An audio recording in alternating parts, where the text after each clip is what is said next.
Tinawag ni Senate President Alan Peter Cayetano na sinungaling si NBI Director Melvin Matibag. Mukhang iba raw kasi ang nire-report nito kay Pangulong Bongbong Marcos.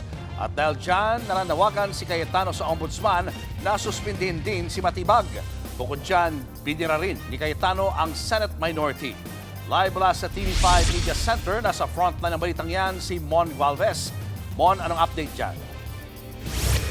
Julius, kahit walang pasok ngayong araw sa Senado, talagang patuloy pa rin ang mga maiinit na reaksyon at opinyon na palitan ng mga senador kaugnay nga sa nangyaring barilan at pagpapaputok nga ng baril sa loob mismo ng Senate building noong Miyerkules ng gabi.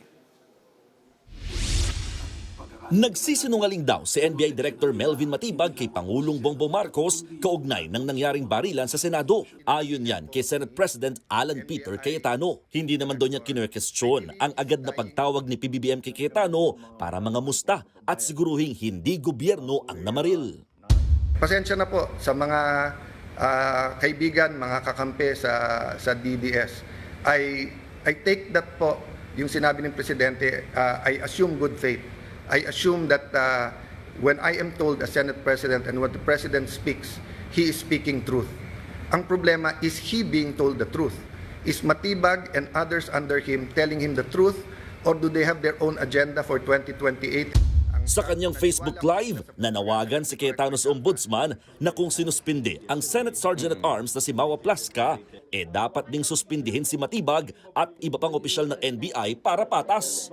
So let me just appeal to the Ombudsman, suspend also the NBI Director because he is more a suspect than General Mao dito. We do not want to set a bad example in the independent investigation and we do not want to put the Senate in harm's way. Nanindigan si Cayetano na ang NBI ang nanggulo sa Senado magmula pa nang habulin nila si Senator Bato de la Rosa na nagkandadapa-dapa na nga sa hagdanan. NBI ang lumusob at pumasok sa Senado at nakipaghabulan sa isang senador kahit pwedeng hintayin na lang sa session hall. Hindi po magulo ang Senado, ginugulo po ang Senado. Sabi pa ni Cayetano, pwede naman daw daanin sa usapan ng pag-aresto kay Bato, pero hindi nakipag-coordinate ang NBI. Bukod pa riyan, hiningi rin daw ni Cayetano ang kopya ng arrest warrant at spot report, pero hanggang ngayon ay hindi pa ito binibigay ng NBI. Pati ang kapatid ng Senate President na si Senator Pia Cayetano, nag-Facebook Live din kanina at binira si Matibag. Dinedma raw sila nito nang hinga nila ng tulong sa gitna ng barilan. Melvin, binabaril na, nagbabarilan na dito, pumuputok na dito. Anong gagawin mo? Tulungan mo kami. Something to that effect, no? Yung sinabi niya. Tapos ang sinagot sa kanya was, wala akong magagawa. Wala ako dyan. Wala kami dyan. Wala kami dyan. Pinalis kami dyan. Ganyan din ang kasinungalingang ipinunto ni Senate President Cayetano.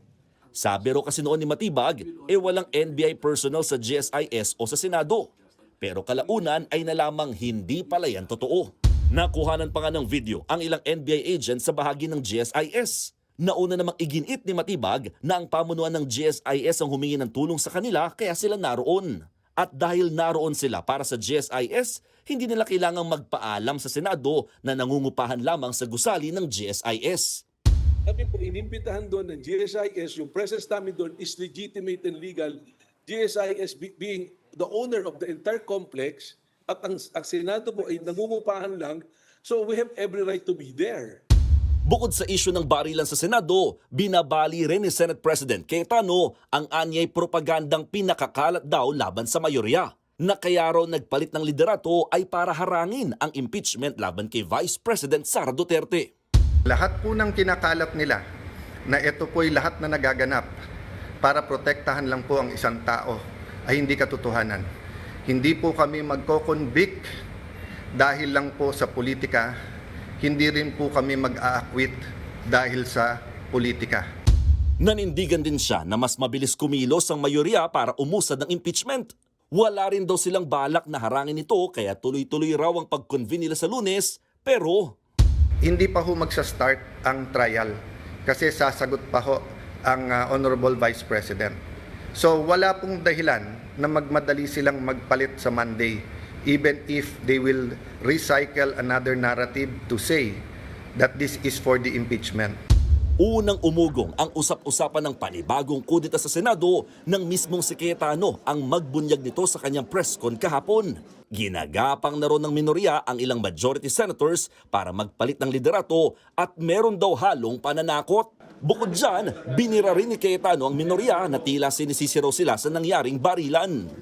Nakita nyo naman po, parang bula na wala po yung buong minority. Pagkatapos wala kaming narinig hanggang mga 10:30. Nung sinabi lang po, ay 9, 10, I don't know the time anymore. Nung sinabi lang ni Senator Camille that we're okay, dun lang nagparamdam yung iba. Sa panayam naman ng Good Morning Kapatid kay Senator Erwin Tulfo na miyembro ng minority, sinabi niyang umuwi na sila dahil sinabihan silang pang majority senators na lang ang meeting. Actually, the reality was that noong umaga pa lang, sabi na kasi na meron daw all members caucus, ibig sabihin lahat, majority, minority, na ipapatawag si Senate President Cayetano. Bandang alas 2 ng hapon or alas 3 during the session, nagbago, sabi, all majority caucus na lang. Nasa minority, so ano pang gagawin namin? Si Senator Rizzo Ontiveros naman, tinawag na panggagaslight ang pag-iintriga sa kanilang pag-uwi ng maaga. Gayong tapos naman na ang sesyon. Ano gusto nila? Tapos na ang session? Nakaupo lang kami dyan sa session hall? Gaslighting sila sa ganyang pangingintriga, which is beneath the dignity of senators. Sinita rin ni Senator Ping Lacson ang anyay malisyosong banat ni Senator Amy Marcos at Cayetano na tila pinalalabas na alam na ng minorya na magkakagulo kaya umuwi na sila. Sila naiwan doon para bang iniwanan namin sila sa ere. Hindi talaga malayong-malayo sa katotohanan yung pahayag nan at napaka-unfair at alam mo na, masyado siyang malisyoso. Ika nga, wala naman silang basihan para sabihin umalis kami ng sadya para iligtas yung sarili namin at sila yung iwanan doon sa Senado kasi wala naman nakakaalam na magkakaroon ng gulo. Julius, pinagtanggol din ni Senate President Cayetano sa kanyang Facebook Live si Senador Jinggoy Estrada kaugnay naman ng kumakalat na video na hiniling nito na itago ang CCTV. Sabi ni SP Cayetano, hindi raw kasi kumpleto yung kumalat na video kaya hindi nalinaw na ang pinakitinutukoy daw ni Senator Jinggoy i-secure ang naturang footage para magamit sa investigasyon. Julius. Maraming salamat, Mon Gualvez. Mga kapatid, Julius Babaw po.